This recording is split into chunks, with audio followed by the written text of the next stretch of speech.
اسرائیل کو آج ایک اور بہت بڑی ہار اور شکست کا سامنا کرنا پڑا ہے، اور یہ شکست اسرائیل کو قانونی میدان میں ملی ہے، انصاف کے میدان میں ملی ہے۔ جنگ کے میدان میں بھی پچھلے 9 مہینہ سے اسرائیل کا غزہ پٹی پر حملہ جاری ہے، جینوسائیڈ جاری ہے، لیکن اسرائیل اپنے ایک بھی ہدف میں کامیاب نہیں ہو سکا۔ اس کے بعد سفارتی سطح پر بھی لگاتار اسرائیل کو ہار کا، شکست کا سامنا کرنا پڑ رہا ہے، اور اب قانونی میدان میں بھی اسرائیل کو ہار کا سامنا کرنا پڑا ہے۔ انٹرنیشنل کورٹ آف جسٹس کا آج فیصلہ آ گیا ہے، جس فیصلے میں کہا گیا ہے کہ پورا جو فلسطین ہے وہ فلسطینیوں کا ہے، اور اسرائیل ایک قابض ریاست ہے۔ اسرائیل نے غزہ پٹی پر یا رام اللہ پر، ویسٹ بینک پر، بیت المقدس پر، پورے علاقہ پر قبضہ کر رکھا ہے، اور اسرائیل کو ان علاقوں کا قبضہ چھوڑ دینا چاہیے۔ انٹرنیشنل کورٹ آف جسٹس کے فیصلہ میں یہ بھی کہا گیا کہ 1967 کی سرحدوں کے مطابق ویسٹ بینک، رام اللہ اور یروشلم کے علاقہ کو اسرائیل کو خالی کر دینا چاہیے، اپنی سینا کو وہاں سے واپس بلا لینا چاہیے، اپنے جن شہریوں کو، جن یہودیوں کو اسرائیل نے وہاں آباد کرایا ہے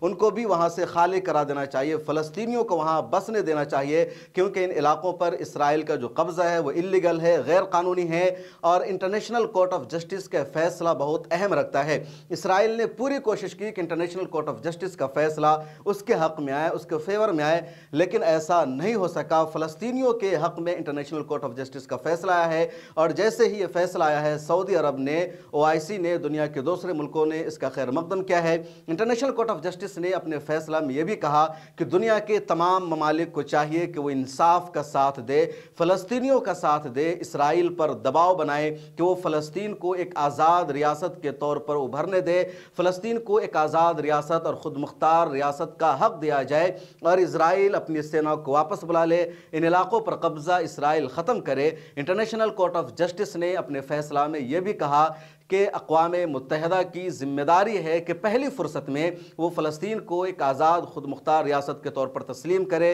اسرائیل کے قبضہ سے اس کو آزاد کرے، کیونکہ غزہ پٹی، ویسٹ بینک، رام اللہ کا جو پورا علاقہ ہے وہ فلسطین کا ہے، اور 1967 کی سرحدوں کے مطابق ہی فلسطین کا فیصلہ ہونا چاہیے۔ اس فیصلے کے جو اہم نکات ہیں وہ میں آپ کو بتا رہا ہوں کہ اس فیصلے کا کیا اثر ہوگا اور کتنی بڑی راحت ملی ہے۔ تو دیکھیے اس فیصلے کے جو اہم point, international court of justice کے جو ججز ہیں وہ یہاں موجود ہیں، اس تصویر میں ان کو دیکھ سکتے ہیں، اور ان سب نے یہ فیصلہ سنایا ہے مشترکہ طور پر، اور جو فیصلے کے کی پوائنٹس ہے اس کو سمجھے۔ اردو میں نے یہ پوائنٹ تیار کیا کیونکہ میرے لیے جو کمفرٹیبل لینگویج ہے وہ اردو ہے۔ اسرائیل کی مغربی کنارے اور مشرقی یروشلم میں قائم کی گئی یہودی بستیاں اور ان کے ساتھ جڑی دوسری تعمیرات بھی قانون کی خلاف ورزی پر مبنی ہیں، نیز ان یہودی بستیوں کے ساتھ منسلک رجیم یعنی جو علاقے ہیں وہ بھی بین الاقوامی قانون کے خلاف ہیں۔ بین الاقوامی عدالت انصاف کے صدر نے ورڈکٹ یعنی فیصلہ میں 15 رکنی پینل کی طرف سے سنایا۔ انہوں نے عدالتی حکم سناتے ہوئے کہا، اسرائیل کو چاہیے کہ فلسطینیوں کو اس قبضے کی وجہ سے ہونے والے نقصان کی ادائیگی کرے، یعنی اب تک جو فلسطینیوں کا نقصان ہوا ہے اسرائیل کے قبضہ سے، ان کو اپنا وطن چھوڑنا پڑا، باہر ہجرت کرنی پڑی یا کیمپوں میں رہنا پڑا، تو اس نقصان کی ادائیگی کرنی ہوگی اسرائیل کو، یہ انٹرنیشنل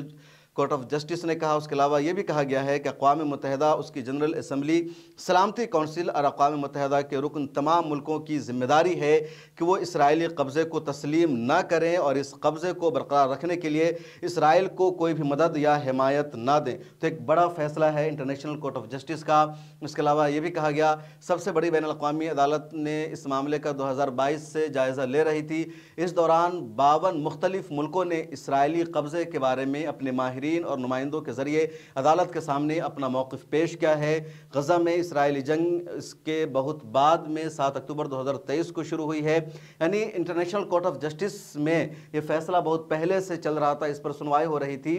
کہ جو ویسٹ بینک کا ایریا ہے، غزہ کا ایریا ہے، یروشلم کا ایریا ہے، اس پر اسرائیل کا قبضہ کیسا ہے۔ تو جنگ شروع ہونے سے پہلے ہی اس پر بحث ہو رہی تھی، 52 ممالک کے نمائندوں نے تفصیلات پیش کی۔ اس کے بعد یہ فیصلہ آیا ہے۔ فلسطینی علاقوں پر اسرائیلی قبضہ 1967 میں ہوا تھا،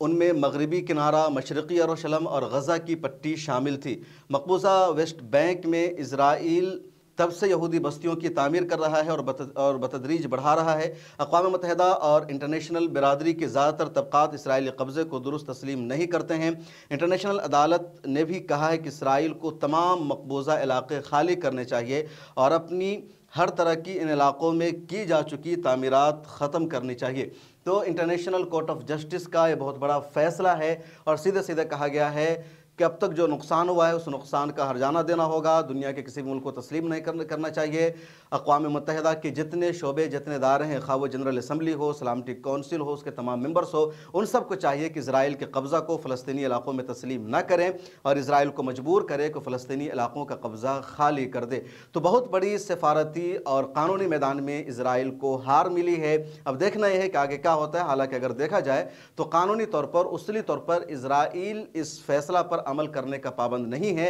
کیونکہ انٹرنیشنل کورٹ آف جسٹس کا فیصلہ ہے، لیکن یونائٹڈ نیشن اور امریکہ کی ذمہ داری ہے اس پر عمل کروانا۔